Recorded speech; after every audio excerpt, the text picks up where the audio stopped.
Band 7+ guaranteed. Yes, time कम है और आइल्स writing task 2 को इम्प्रूव करना ज़रूरी है, तो watch the video till the end. आज मैं आपको वो 3 स्टेप प्रोसेस दिखाने वाली हूँ जो आपके राइटिंग टास्क 2 को बैंड 8+ तक ले जाएगा। Hi, this is Tanu Vermani from Baby Code IELTS. Let's start the session and learn 3 new steps. Task 2 question देखते हैं। सबसे पहले क्वेश्चन को रीड करते हैं। More and more students are choosing to study at colleges and universities in a foreign country. What are the benefits and drawbacks of studying abroad? ज्यादा से ज्यादा स्टूडेंट क्या चूज कर रहे हैं कि वो कहाँ जाके पढ़ाई करें? फॉरेन कंट्री में। क्या बेनिफिट्स हैं इसके और क्या ड्रॉबैक्स हैं अगर वो कहाँ पढ़ते हैं? अब्रॉड में। हमारा क्वेश्चन क्या है? ये हमारी स्टेटमेंट है और ये हमारा क्वेश्चन है। क्वेश्चन में हमसे एडवांटेजेस और डिसएडवांटेजेस पूछी गई हैं।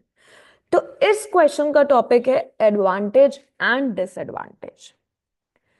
इसे हम कैसे एग्जीक्यूट करेंगे ये हम देखेंगे अपने 3 स्टेप प्रोसेस में। Yes, 3 step process. Step number 1 क्या है? स्टेप नंबर 1 है कि आपको डिफाइन करना है स्ट्रक्चर को और क्या करना है? इंट्रोडक्शन को लिखना है। स्टेप्स को एग्जीक्यूट करने वाले हैं अपने इस आंसर के थ्रू। स्टेप नंबर 2, डिसाइड करो बेस्ट आइडियाज को अपने पैरा 2 और पैरा 3 के लिए। स्टेप नंबर 3, एग्जीक्यूट करो। तो जो हमारी 2 स्टेप है उसको हम स्टेप नंबर 3 में एग्जीक्यूट करने वाले हैं।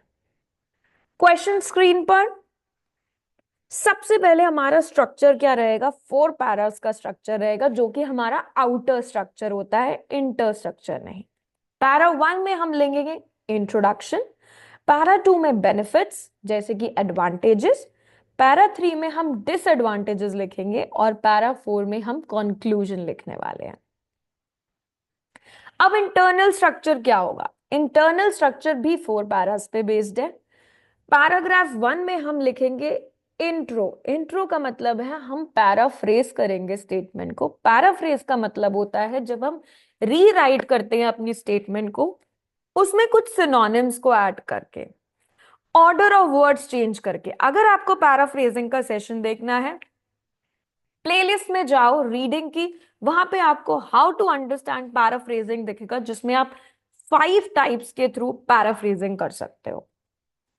पैरा 2 में आप लिखोगे एडवांटेजेस। पैरा 2 में जब आप एडवांटेजेस लिखोगे तो उसमें सबसे पहले आपको क्या करना है?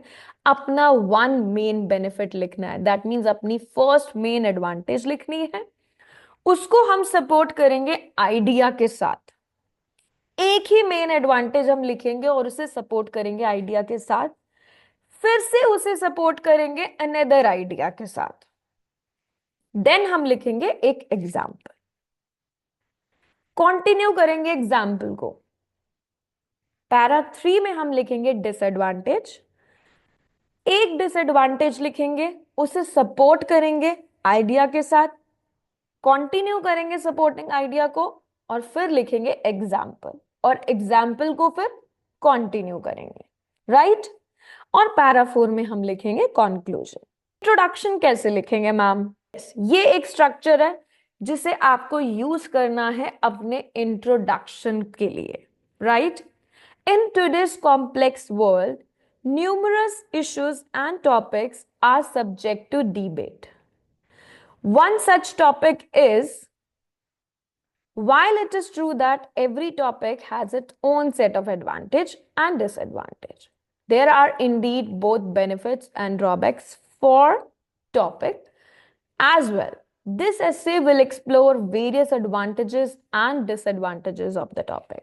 अब जो हमारा क्वेश्चन था उसे हम यहां पे क्या करेंगे? ऐड कर देंगे, right? Now let's see, this is our question. More and more students are choosing to colleges and universities.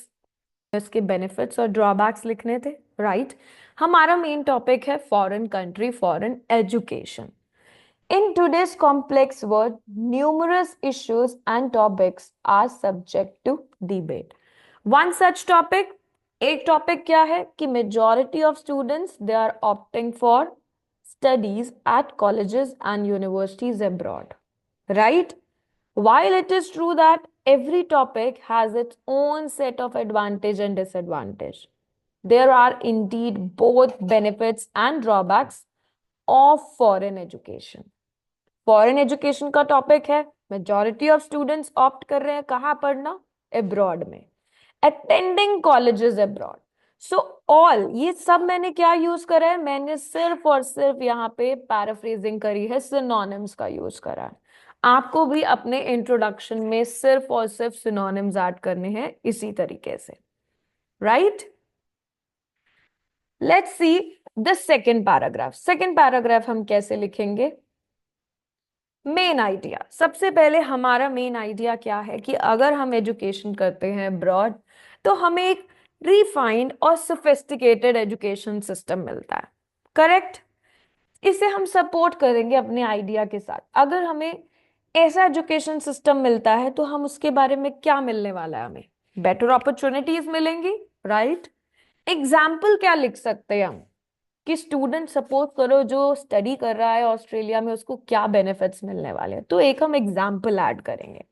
अब इन्हीं के थ्रू हम अपने पैराग्राफ को क्या करने हैं, फ्रेम करने वाले हैं, 3 स्टेप्स के थ्रू, राइट?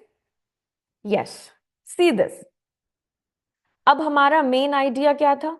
हमारा मेन आइडिया था कि हमें एक सोफिस्टिकेटेड एजुकेशन सिस्टम मिल रहा है, राइट?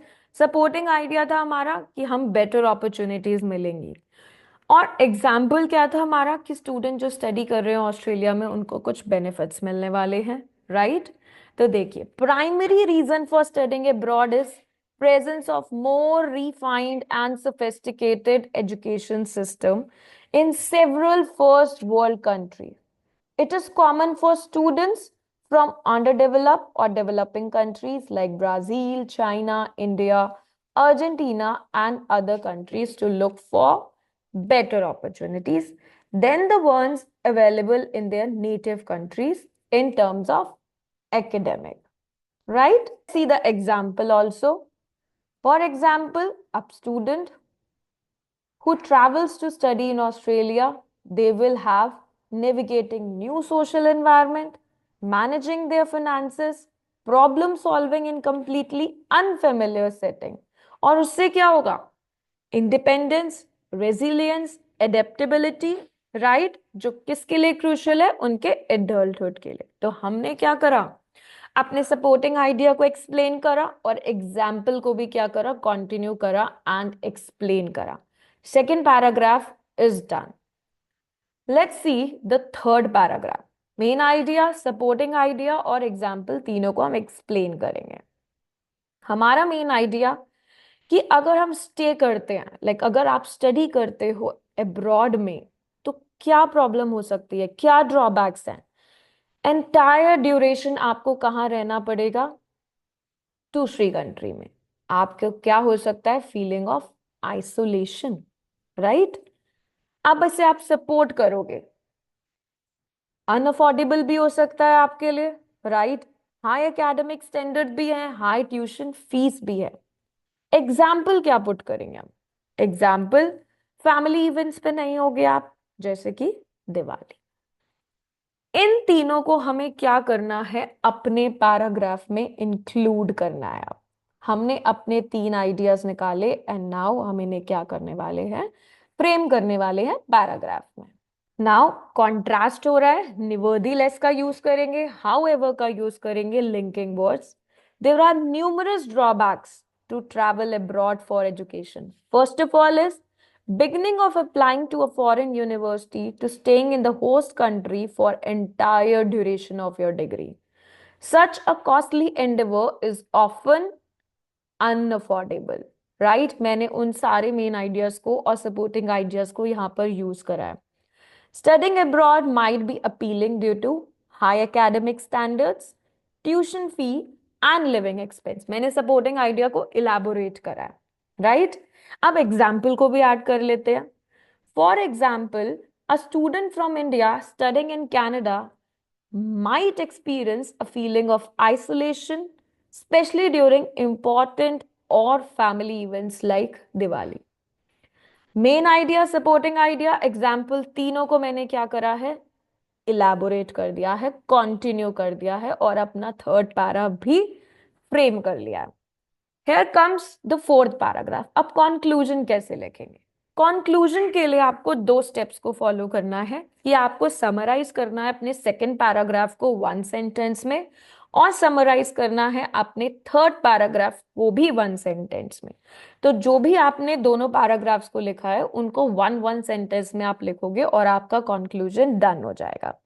कोई भी न्यू आइडिया आपको इंक्लूड नहीं करना अपने कंक्लूजन के पैराग्राफ में. So first paragraph, that means second paragraph जो हमने लिखा था, उसमें फॉरेन एजुकेशन आपको क्या ऑफर कर रहा है, advance and highly developed education system, जो कि refined and sophisticated education system. और पैरा 3 में हमने लिखे थे ड्रॉबैक्स. ड्रॉबैक्स क्या कहते हैं कि it can be financially burdensome. क्यों? क्योंकि हाई लिविंग कॉस्ट है और आप इमोशनल चैलेंजेस भी फेस करते हो. So you are done with your conclusion paragraph. आपने एक स्टेटमेंट में समराइज कर दिया पैरा 2 को, एक स्टेटमेंट में आपने समराइज कर दिया पैरा 3 को. आपके 4 पैराग्राफ्स कंप्लीट हो चुके हैं. योर ऐसे इज कंप्लीट नाउ. आपने चारों के चारों पैराग्राफ यहां पर लिख दिया. अगर आपको ये सेशन इंफॉर्मेटिव लगा है तो please share and subscribe also. Channel को सब्सक्राइब करो, share it with your friends also, comments करो अगर कोई भी डाउट है तो. Thank you so much.